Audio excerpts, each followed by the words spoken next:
అమ్మా.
భీమసేన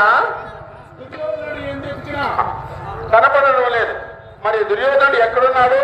భీమసేన, దుర్యోధనుడు సకల విద్యాపారంగతుడు, అభిమానధనుడు.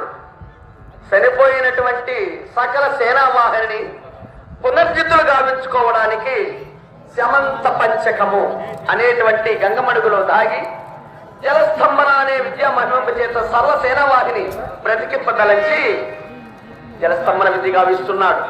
మరి వాడు బయట రావాలంటే ఏం చేయాలి? సూటిపోటి మాటలతో అతన్ని మాట్లాడిన సుయోధనుడు అభిమానధనుడు కనుక వెలుపలికి వస్తున్నాడయ్యా. అలాగనే బావా.